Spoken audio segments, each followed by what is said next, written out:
What is up, my peepholes? This is your guy Kalai, and welcome back to Budget Buys. Now today, I'm going to be taking a look at the Tewell T-300 Bluetooth speaker.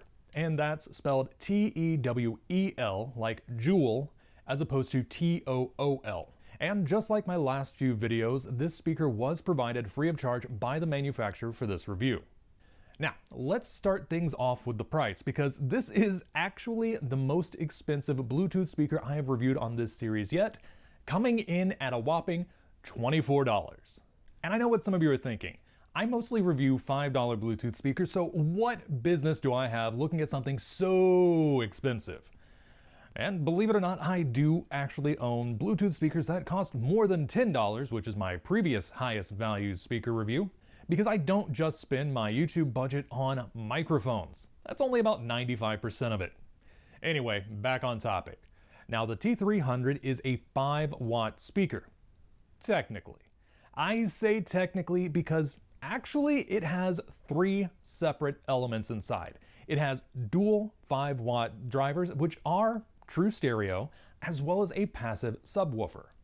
This is done with the intention of giving you a richer sound profile than you would get out of a 5-watt speaker with a single element, or pretty much any 3-watt speaker. And despite having so many elements inside, it rocks a 5 to 7 hour battery life. And yes, I have tested that, and it definitely does the job. The next thing I want to talk about is the overall design of this speaker. And I have to say, I really like what they've done with it. It has a very sleek profile, while still being quite thin, and it uses a very nice to the touch coating on the body.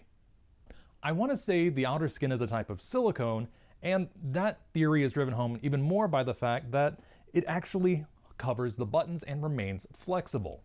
This potentially silicone outer coating does provide one other benefit, and that's the fact that this speaker is actually IPX5 rated. If you're unfamiliar with that classification, that basically means this is resistant to dust, rain, snow, the occasional spill, and as such you could safely take this to places like the beach, into the shower, or even poolside.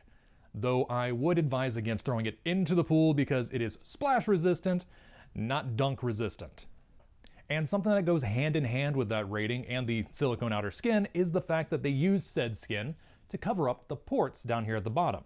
You actually have 2 different ports, those being the micro USB charging port as well as a 3.5mm auxiliary in port. Also, that is one chunky cover. It's actually recessed, not just a flap over top like I've seen in several other speakers that claim to be IPX5 resistant. They did not survive testing and have therefore not been in a video. And I've got to say, I'm quite pleased by the fact that it accepts an aux-in signal simply because I've got a lot of devices that are either too old or too off-brand to support Bluetooth, and I can still use them with this speaker. Heck, I wouldn't be surprised if that's where the 7-hour battery life comes in because you're not running the Bluetooth transceiver. Now let's talk about the controls really quick. You already saw one of the buttons sitting here at the bottom, the power button, kind of an important one. But here on the front, I don't know if you can see them, so let's see if I can angle things. Ah, there they are. You have 3 different buttons. You have the standard plus and minus button for track navigation and volume adjustment, but you also have the standard multi-function button. That's for play, pause, connecting with your phone, and of course, accepting phone calls. Admittedly, I haven't tested the phone call accepting function, mainly because I don't get called that frequently. Though that's more to do with the fact that I prefer texting to calls any day of the week. Now before I forget, there is one last thing I want to cover before moving on to the audio test, and that's the fact that this speaker is not vegan. And I don't mean that in the broad sense where it's made from plastic, which is more than likely not a bioplastic made from corn, but instead petroleum, which is a byproduct of the decay of animal matter for very long periods of time. No, it's actually much simpler than that. And it all comes back to the lanyard here because, believe it or not, this is genuine leather cordage. Most straps and lanyards I see on speakers like this are either some form of silicone rubber or paracord, so that's a pretty unique design decision.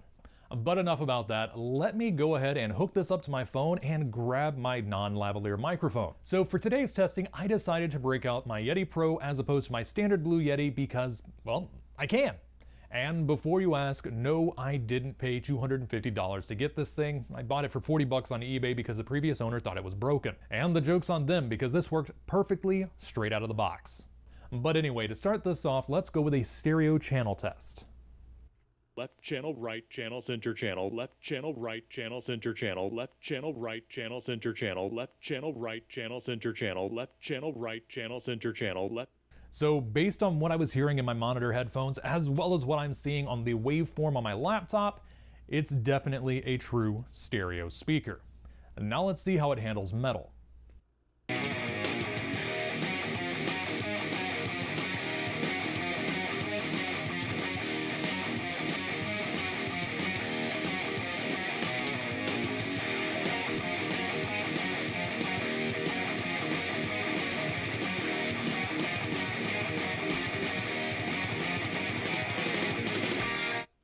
Last but not least, let's go with something a little bit smoother. I'd say the jazz track from the sound-activated LED reviews I did a while back should work, so...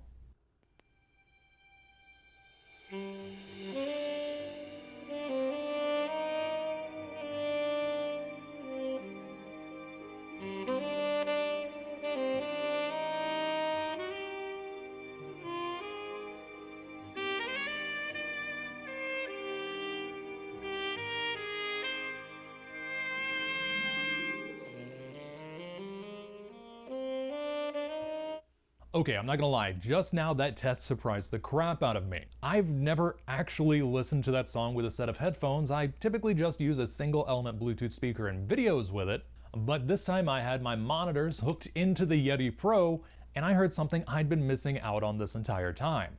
Apparently there's some subtle strumming on a standing bass during that first part of the song, and I'd never heard it before. I guess that's the power of the passive subwoofer for you. But anyway, that's the Tewell T-300 Bluetooth speaker. I hope during this I provided you enough information to form your own opinion about this thing, but if you're curious as for what I think, I'm actually quite impressed. This thing performs extremely well for a $24 speaker. In fact, it outperforms an old iHome I have, which at the time of its release was an $80 speaker. Of course, this is a much more recent production, and technology improves at a rapid pace. Heck, I've got a 120 gigabyte memory card in my camera, and I remember the days when memory cards were $1 a megabyte, let alone $1 a gigabyte. So that's progress for you. Anyway, I'm going to have the Amazon link for this speaker down in the description below, and I've got to get back to a massive, ever-growing stack of microphones. I know I've made that joke a few times at the end of these videos recently, but I actually do have a freaking huge stack of microphones to get through, and they keep sending them.